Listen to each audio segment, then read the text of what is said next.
Amerika ilə İran arasında olan bu müharibə heç bir zaman bitməyəcək və nə zamana qədər bu iki dövlətdən biri yox olub aradan getməyib, bu müharibə davam eləyəcək. Bilirsiniz niyə? Çünki hər iki ölkədə müqəddəs müharibə aparır və hər iki ölkədə özünün müqəddəs müharibə, müqəddəs bir vəzifəni icra elədiyini düşünür. İranı başa düşdü. Axı Amerika hansı müqəddəs amallar və hədəflər uğrunda müharibə aparır? Gəlin izah edeyim. Amerika dövləti mərkəzi İngiltərə olan Avropa baronları və gizli gücləri tərəfindən yaradılmış bir dövlətdir. Bu dövlət yaranarkən onun sonralar dünyanın hegemon gücü olması və dünyanın oradan idarə olunması planlaşdırılmışdı ki, bu planda həyata keçdi.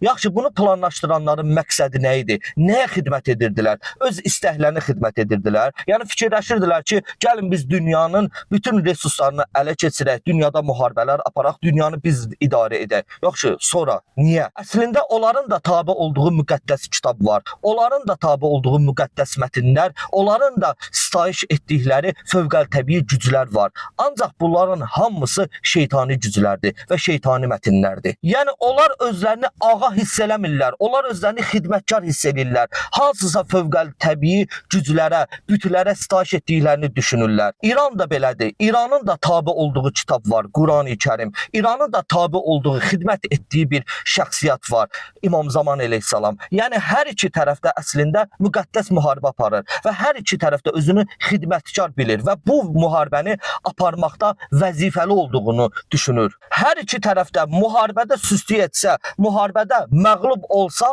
öz vəzifələrinə doğru əməl etmədiklərini düşünəcəklər və tabe olduqları güclər qarşısında özlərini məsuliyyətsiz və vəzifəsinə əməl etmədiklərini düşünəcəklər. Bəzən deyirlər, dünya qalıbdır bir neçə dəlinin əlində, istədikləri yerdə istədikləri müharibəni aparırlar. Yox, belə deyil. Onların hamısı əslində bir planın bir parçasıdırlar. Onlar da öz müqəddəs vəzifələrini icra edirlər. Biz onları şeytani qüvvələrə xidmət adlandırsaq da, əslində onlar müqəddəs amallar uğrunda mübarizə apardıqlarını düşünürlər. Bir sözlə, hər iki tərəfdə özünün müqəddəs müharibə apardığını düşündüyünə görə bu müharibə hər iki tərəfdən biri məğlub olub aradan getməyənə qədər davam edəcək.